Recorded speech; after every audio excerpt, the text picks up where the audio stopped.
Nous sommes ici à Mimé, c'est la commune la plus haute du département des Bouches-du-Rhône.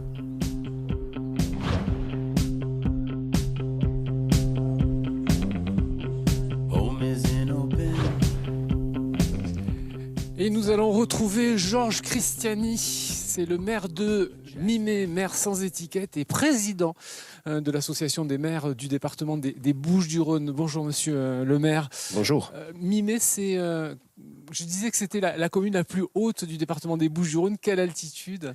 Là, vous êtes en 500 mètres d'altitude. Combien d'habitants à Mimé? 4700. Économie à tous les étages, les collectivités locales ont été sollicitées. Le gouvernement a dit qu'il faut sensibiliser les collectivités locales à participer à l'effort collectif parce qu'elles sont mal gérées. Comment est-ce que vous avez pris ça? Ah, mal, très mal.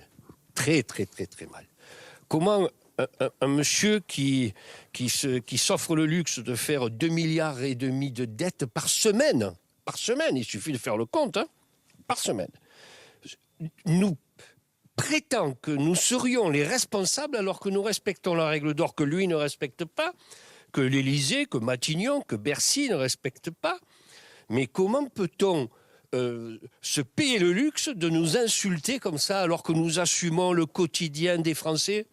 Mais insulter les communes, c'est insulter la République. Quand vous dites nous respectons la règle que l'État ne respecte pas, c'est quoi? C'est le vote d'un budget à l'équilibre? Exactement, c'est-à-dire qu'on ne dépense pas ce qu'on n'a pas. L'État se permet chaque année de dépenser plus que ce qu'il a. Si on fait pareil dans nos familles, on fait pareil dans nos entreprises ou pareil à la mairie, nous sommes mis sous tutelle. Une entreprise est déclarée en faillite. L'État, depuis 1974, ne respecte pas cet équilibre entre les recettes qu'il a, les impôts, bien sûr, et les dépenses qu'il fait. C'est un État dépensier qui a fait des erreurs, des grosses erreurs, et qui ne veut pas payer ses bêtises. Alors, monsieur le maire, puisque c'est de lui dont il s'agit, dit les collectivités sont mal gérées. La preuve, elles ont beaucoup embauché et elles ont fait beaucoup trop d'investissements. Est-ce que c'est la réalité? Non, mais c'est toujours pareil. C'est toujours la même façon de se disculper de ses propres erreurs. Quand on sait, par exemple, que le nombre de fonctionnaires sur le budget de l'État, de la France, y compris les collectivités, c'est 40% du budget, que c'est tout à fait comparable au Canada, aux États-Unis, etc. Donc ce n'est pas le nombre de fonctionnaires, c'est qu'après, il reste sur les 40%, il en reste 60%. Et sur les 60% qu'il y a tellement de dépenses superflues. Est-ce qu'il est normal qu'en France, nous ayons 75 millions d'assurés sociaux alors que nous sommes 67 millions? Est-ce que c'est normal que nous payons à nos premiers ministres la moitié du budget de Mimé? On leur donne 1,4 million par an aux anciens premiers ministres. Mon budget à moi, il est de tout juste 4 millions. Alors, on ne connaît pas encore la somme qui...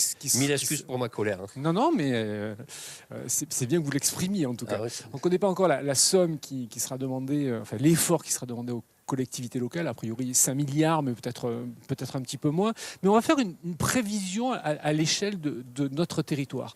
Les prévisions, c'est 22 millions d'économies d'euros, évidemment, à la métropole, 42 millions à la région, 51 millions au département. Tout cela, par ricochet, ça a un impact sur les communes? Évidemment. Nous avons l'habitude de nous serrer la ceinture. Donc, on ne peut pas nous serrer davantage cette ceinture, on ne peut pas tondre neuf, on n'arrivera pas à faire mieux.